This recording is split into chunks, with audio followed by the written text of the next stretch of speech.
warahmatullahi wabarakatuh.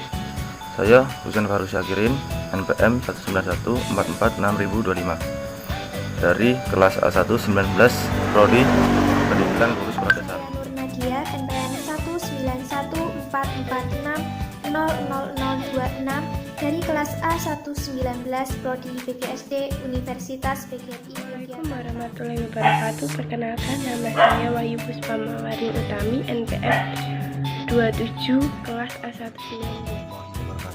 Perkenalkan, nama saya Hendrik Badana, NPM 19146000028 dari kelas A119 Prodi BGSD Universitas PGRI. Pengertian, tujuan, dan juga prinsip-prinsip pengelolaan pembelajaran di dalam kelas. Yang pertama adalah pengelolaan. Pengelolaan merupakan proses mengurus dan menangani suatu untuk mewujudkan tujuan tertentu. Yang kedua adalah pembelajaran, yaitu di mana proses interaksi antara guru dan juga murid. Yang ketiga adalah kelas atau ruangan, di mana tempat terjadinya interaksi antara guru dan juga murid. Dan selanjutnya adalah pengelolaan kelas merupakan upaya yang dilakukan guru dalam mengelola anak didiknya di kelas dengan menciptakan atau mempertahankan suasana atau kondisi kelas yang mendukung program pembelajaran untuk mencapai tujuan pembelajaran, sehingga tercipta komunikasi dan hubungan interpersonal antara guru dan siswa serta timbal balik dan efektif. Jadi dapat kita simpulkan bahwa tujuan dari pengelolaan kelas ini adalah agar di mana guru dapat menciptakan sebuah kondisi di mana proses pembelajaran atau mengajar dapat berlangsung secara baik, efisien, dan efektif, agar peserta didik dapat menerima apa yang disampaikan oleh guru dengan baik dan juga mudah. Yang terakhir atau yang ketiga adalah prinsip-prinsip pembelajaran di dalam kelas. Yang pertama adalah prinsip kesiapan atau readiness. Yang kedua adalah prinsip motivasi. Yang selanjutnya prinsip perhatian. Yang keempat prinsip persepsi. Yang kelima adalah prinsip retensi. Yang keenam adalah prinsip transfer. Yang ketujuh adalah hangat dan antusias. Yang kedelapan adalah tantangan. Yang kesembilan adalah bervariasi. Yang kesepuluh adalah keluasan. Yang kesebelas adalah penekanan pada hal-hal yang positif. Yang terakhir adalah penanaman disiplin diri. Itu adalah ke-11 prinsip yang harus dilakukan dalam pengelolaan pembelajaran di dalam kelas agar tercapai sebuah kondisi yang efektif dan efisien. Itu yang dapat saya sampaikan. Terima kasih. Saya akan menjelaskan mengenai keterampilan pengelolaan kelas. Keterampilan pengelolaan kelas dibagi menjadi dua, yaitu kegiatan pengelolaan pengajaran dan kegiatan pengelolaan kelas. Kegiatan pengelolaan pengajaran dan kegiatan pengelolaan kelas itu merupakan hal yang berbeda. Ketika kegiatan pengelolaan pengajaran, yaitu guru memberikan materi, kemudian terjadi interaksi antara guru dan siswa, sehingga siswa dapat menerima materi yang disampaikan oleh guru. Sedangkan kegiatan pengelolaan kelas yaitu berupa mading, kemudian bagaimana guru dapat membentuk karakter siswa tersebut. Selanjutnya adalah penunjang kegiatan belajar mengajar, dibagi menjadi 4, yaitu akseptabilitas, mobilitas, interaksi, dan variasi kerja. Saya akan menjelaskan mengenai akseptabilitas, yaitu menjangkau alat maupun sumber belajar sehingga siswa dapat memahami materi yang disampaikan oleh guru. Kemudian mobilitas yaitu terjadi gerakan antara siswa dan guru ketika pembelajaran sehingga tidak monoton atau lebih yang dikenal dengan ice breaking. Kemudian interaksi merupakan hubungan timbal balik antara siswa dan guru sehingga dapat tercapai tujuan pembelajaran yang telah dibuat dan direncanakan oleh guru, dan karakter siswa dapat terbentuk. Selanjutnya adalah variasi kerja peserta didik, yaitu kerjasama antara siswa, guru, baik kelompok maupun individu untuk mencapai tujuan belajar yang telah disampaikan. Sekian dan terima kasih. saya akan menjelaskan mengenai pendekatan-pendekatan dalam pengolahan kelas.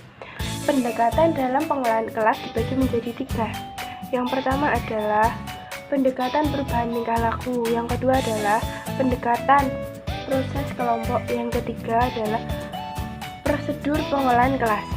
Yang pertama saya akan menjelaskan mengenai pendekatan perubahan tingkah laku. Pendekatan perubahan tingkah laku adalah perubahan yang dilakukan kepada anak dari perilaku buruk menjadi baik dan perilaku baik menjadi lebih baik lagi. Pendekatan perubahan tingkah laku dilakukan dengan 5 tahap. Yang pertama, penguatan positif, yaitu menguatkan mengenai hal-hal positif kepada anak. Yang kedua, penghukuman. Jadi ketika anak melakukan kesalahan dilakukan dengan menghukum, namun tidak menggunakan kekerasan. Yang ketiga adalah penghilangan, yaitu anak diberitahu mengenai hal-hal yang baik dan mana hal buruk agar anak tersebut dapat berpikir mana yang harus ia contoh dan mana yang tidak harus ia contoh. Kemudian penguatan negatif. Penguatan negatif adalah memberitahu kepada anak mengenai hal tersebut tidak boleh dilakukan, sehingga anak tidak akan melakukan hal tersebut dan tidak merugikan dirinya sendiri maupun orang lain. Kemudian pendekatan iklim sosio-emosional. Ketika masa kanak-kanak menjadi masa-masa anak tersebut berkembang. Ketika anak tersebut diajarkan mengenai emosi, dia cepat marah, dia cepat tidak suka kepada orang lain, maka ketika ia dewasa maka ia akan seperti itu. Namun jika ketika kecil anak tersebut diajarkan mengenai sabar, ikhlas, anak tersebut akan menjadi anak yang baik. Kemudian saya menjelaskan mengenai pendekatan proses kelompok. Dibagi menjadi 4, yaitu kegiatan sekolah, tugas pokok guru, kelas, dan tugas pengolahan kelas. Yang dimaksud dengan kegiatan sekolah adalah ketika ekstrakurikuler, anak diajak ekstrakurikuler untuk menyalurkan minat dan bakat yang ia miliki. Kemudian tugas pokok guru, seorang guru memiliki tugas untuk membentuk karakteristik anak sehingga karakter anak menjadi baik. Kemudian kelas, di dalam kelas seorang anak diajak berkelompok, bergabung dengan temannya, berinteraksi dengan teman-temannya, sehingga anak tersebut dapat menjalin hubungan interaksi yang baik antar satu individu dengan individu lain. Kemudian tugas pengolahan kelas. Tugas pengolahan kelas dapat dilakukan dengan ice breaking. Ice breaking tersebut dapat dilakukan ketika sebelum masuk kelas, pertengahan pelajaran, dan di akhir pelajaran. Seperti itu, jadi anak tidak mudah bosan.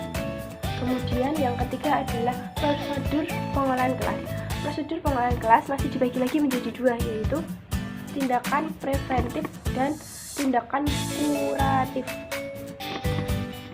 Dalam tindakan preventif itu dibagi menjadi 4 bagian, yaitu meningkatkan kesadaran diri kepada anak bahwa ia hidup di dunia ini tidak hanya sendiri, namun dia harus merupakan makhluk sosial yang membutuhkan orang lain, sehingga dia harus membangun interaksi yang kuat antar satu individu dengan individu lain.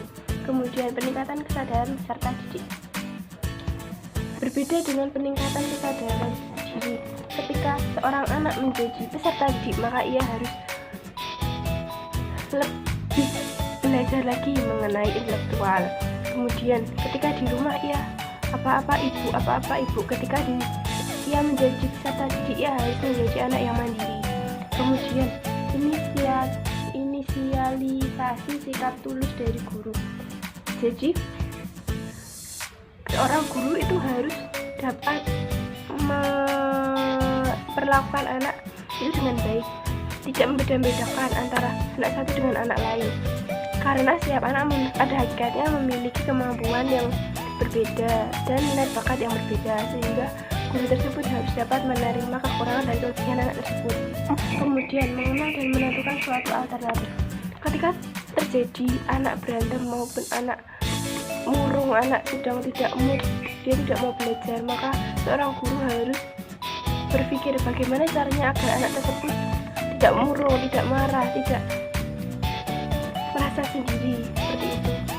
Kemudian tindakan kuratif, dibagi juga menjadi 4, yaitu mengidentifikasi, menetapkan waktu pertemuan, membuat rancangan, menjelaskan maksud pertemuan. Kita mulai dari membuat rancangan. Itu adalah ketika seorang guru membuat silabus, RPP, itu termasuk dalam membuat rancangan. Kemudian mengidentifikasi. Ketika membuat rancangan, guru tersebut juga harus mengidentifikasi mana hal yang diperlukan dan mana hal yang kurang diperlukan, seperti itu. Kemudian menetapkan waktu pertemuan. Ketika menetapkan waktu pertemuan, guru tersebut harus sesuai dengan rancangan. Minimal tidak boleh melesetlah dari rancangan yang telah dibuat. Kemudian menjelaskan maksud dan tujuan pertemuan. Ketika kita diajak bertemu, kemudian kita tidak tahu maksud dan tujuan kita bertemu, maka kita tidak akan nyaman. Oleh karena itu, penyampaian mengenai maksud dan tujuan pertemuan itu sangat penting. Selanjutnya saya akan menjelaskan mengenai strategi pengolahan kelas. Strategi pengolahan kelas dibagi menjadi 5 tahapan. Yang pertama adalah tahapan guru dalam menyusun rencana pembelajaran, yaitu ketika guru menyusun RPP silabus untuk menentukan apa sih tujuan dari pembelajaran yang akan dilakukan, seperti itu. Kemudian strategi guru dalam membangun kerjasama dengan siswa dalam proses belajar mengajar. Ketika guru dan siswa tidak ada kerjasama yang baik, maka tujuan pembelajaran tersebut tidak akan berjalan sesuai dengan yang direncanakan, sehingga kerjasama tersebut sangat-sangat penting antara interaksi guru dan siswa. Yang ketiga adalah strategi guru dalam memotivasi siswa agar rajin belajar. Ketika siswa tidak dimotivasi untuk belajar, maka siswa tersebut akan malas belajar. Terkadang diberi motivasi saja mereka masih sering malas, seperti itu. Jadi peran guru sangat-sangat penting untuk memotivasi siswa dalam belajar dan mengembangkan minat bakat. Karena dalam pembelajaran yang kita lakukan itu tidak hanya menggali mengenai potensi akademik, namun juga non-akademik, itu sangat penting. Kemudian yang keempat adalah strategi guru dalam menciptakan iklim pembelajaran. Seorang guru harus mampu mencairkan suasana ketika tegang, kemudian ketika ceria, terus ketika anak tersebut malas atau bagaimana, itu seorang guru harus pintar-pintar dalam mencairkan suasana tersebut agar iklim pembelajaran dapat berjalan sesuai dengan yang diharapkan. Kemudian yang kelima adalah strategi dalam upaya peningkatan disiplin belajar siswa. Ketika seorang anak itu diajak belajar dan dia malas, dia tidak disiplin. Contohnya saja sekarang kita melakukan pembelajaran daring, dan banyak sekali anak-anak itu yang menjadi malas karena mereka menganggap pembelajaran daring, pembelajaran jarak jauh. Guru tidak tahu kita sedang apa, di mana, bagaimana. Jadi kita santai saja seperti itu. Mungkin siswa menganggapnya seperti itu. Namun sebaliknya, ketika siswa tersebut memiliki rasa disiplin, rasa tanggung jawab, maka mereka ketika pembelajaran daring, mereka harus bersiap-siap, mereka sudah mandi, mereka sudah makan, mereka tinggal mengikuti pembelajaran tersebut dengan baik. Seperti itu. Saya akan menyampaikan materi tentang masalah dalam pengelolaan kelas dan peran guru dalam pengelolaan kelas. Yang pertama, masalah dalam pengelolaan kelas. Masalah pengelolaan kelas dapat dikelompokkan menjadi 2 kategori, yaitu masalah individu dan masalah kelompok. Penggolongan masalah individual ini didasarkan atas anggapan bahwa dasar tingkah laku manusia itu mengarah pada pencapaian suatu tujuan.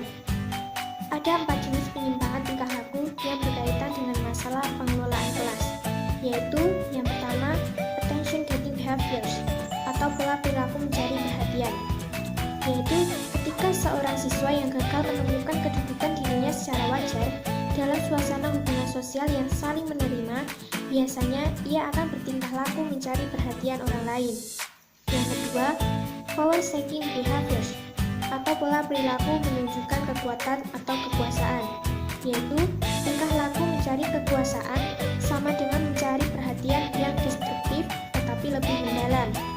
Yang ketiga, revenge seeking behaviors, atau pola perilaku menunjukkan balas dendam, yaitu siswa menuntut balas dendam, mengalami frustasi yang amat dalam dan tidak menyadari bahwa dia sebenarnya mencari jalan sukses dengan jalan menyakiti orang lain. Yang keempat, helplessness, atau peragaan ketidakmampuan, yaitu siswa yang memperlihatkan ketidakmampuannya pada dasarnya merasa amat tidak mampu berusaha mencari sesuatu yang dikehendakinya, yaitu rasa memiliki, yang bersikap menyerah terhadap tantangan yang menghadangnya. Bahkan, siswa ini menganggap bahwa hal yang ada di hidupnya hanyalah kegagalan yang terus-menerus. Selanjutnya, masalah kelompok. Masalah kelompok ini dikenal dengan adanya 7 masalah dalam kaitannya dengan pengelolaan kelas. Yang pertama, kurangnya kekompakan. Yang kedua, kekurangmampuan mengikuti peraturan kelompok. Yang ketiga, reaksi negatif terhadap sesama anggota kelompok. Yang keempat, penerimaan kelas atau kelompok atas tingkah laku yang menyimpang. Yang kelima, kegiatan anggota atau kelompok yang menyimpang dari ketentuan yang telah ditetapkan, berhenti melakukan kegiatan atau hanya meniru-niru kegiatan orang lain saja. Yang keenam, ketiadaan semangat, tidak mau bekerja, dan tingkah laku agresif atau protes. Dan yang terakhir, ketidakmampuan menyesuaikan diri terhadap perubahan lingkungan. Materi selanjutnya, peran guru dalam pengelolaan kelas. Pada dasarnya, proses belajar mengajar merupakan inti dari proses pendidikan secara keseluruhan. Di antaranya, guru merupakan salah satu faktor yang penting dalam menentukan berhasilnya proses belajar mengajar di dalam kelas. Oleh karena itu, guru dituntut untuk meningkatkan peran dan kompetensinya. Adapun peranan guru dalam pengelolaan kelas, yaitu sebagai berikut. Guru sebagai demonstrator. Guru adalah acuan bagi peserta didiknya. Oleh karena itu, segala tingkah laku yang dilakukannya sebagian besar akan ditiru oleh siswanya. Guru sebagai demonstrator ini dapat menjadikan tauladan bagi siswanya dan contoh bagi peserta didiknya. Selanjutnya, guru sebagai evaluator. Evaluator atau menilai sangatlah penting. Hal ini merupakan rangkaian pembelajaran karena setiap pembelajaran pada akhirnya adalah nilai yang dilihat baik kuantitatif maupun kualitatif. Rangkaian evaluasi ini meliputi persiapan, pelaksanaan, dan evaluasi. Selanjutnya, guru sebagai pengelola kelas. Manajer mengelola kelas tanpa kemampuan ini, maka performa dan karisma guru akan menurun. Bahkan, kegiatan pembelajaran ini bisa kacau tanpa tujuan. Guru sebagai pengelola kelas agar anak didiknya tinggal di dalam kelas dengan motivasi yang tinggi untuk senantiasa belajar di dalamnya. Beberapa fungsi guru sebagai pengelola kelas yaitu merancang tujuan pembelajaran, mengorganisasi beberapa sumber pembelajaran, dan motivasi, mendorong, serta menstimulasi siswa. Yang terakhir, guru sebagai fasilitator. Seorang guru harus dapat menguasai benar materi yang akan diajarkannya, juga media yang akan digunakan, bahkan lingkungan sendiri juga termasuk sumber belajar yang harus dipelajari oleh seorang guru. Seorang siswa mempunyai beberapa kemampuan menyerap materi berbeda-beda. Oleh karena itu, pendidik harus pandai dalam merancang media untuk membantu siswa agar mudah memahami pembelajaran. Dan materi tentang faktor-faktor yang mempengaruhi terwujudnya pengelolaan kelas. Sejalan dengan pengertian di atas, berarti kelas dapat dipandang dari dua sudut, yaitu dalam arti sempit atau tradisional, di mana kelas dilihat sebatas ruang tempat jumlahnya. Sedangkan arti luas atau modern yaitu suatu masyarakat kecil dari murid belajar. Dilihat dari dua pengertian di atas, maka ada beberapa faktor yang mempengaruhi perwujudan pengelolaan kelas, yaitu 1. Kurikulum. Kurikulum kaitannya dengan pengelolaan kelas seperti pengertian di atas haruslah dirancang sebagai jumlah pengalaman edukatif menjadi tanggung jawab sekolah dalam membantu anak-anak mencapai tujuan pendidikan. 2. Gedung dan sarana kelas atau sekolah. Perencanaan dalam membangun sebuah gedung untuk sebuah sekolah berkenaan dengan jumlah dan luas setiap ruangan. 3. Guru. Hadirin Nawawi menyatakan guru adalah orang yang bekerja dalam bidang pendidikan dan pengajaran yang bertanggung jawab dalam membentuk anak dalam mencapai kedewasaan masing-masing.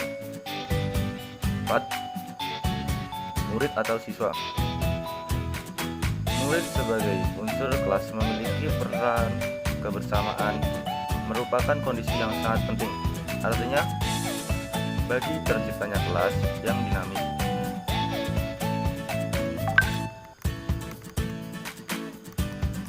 Yang kelima, dinamika kelas. Kelas adalah kelompok sosial yang dimana yang harus digunakan oleh setiap wali atau guru untuk kepentingan murid dalam proses pendidikannya.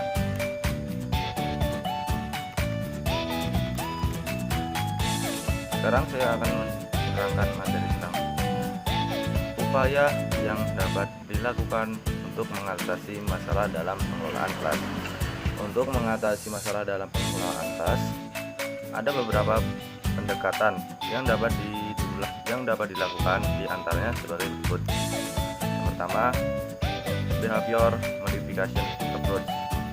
Asumsi yang mendasari penggunaan pendekatan ini adalah perilaku baik dan buruk individu merupakan hasil belajar upaya modifikasi perilaku dalam mengelola kelas dilakukan melalui pembiaran positif reinforcement. Yang kedua, pendekatan otoriter.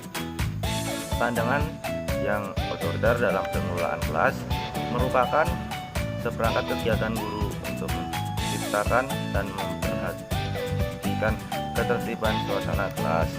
Yang ketiga, pendekatan permisif. Pendekatan yang permisif adalah pengelolaan kelas merupakan seperangkat kegiatan pengajar yang maksimal kebebasan peserta didik untuk melakukan sesuatu.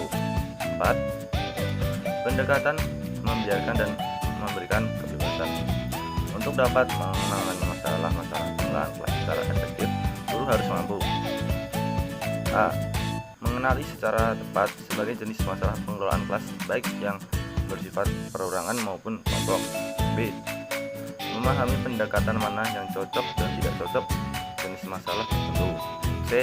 Memilih dan menetapkan pendekatan yang tepat untuk memecahkan masalah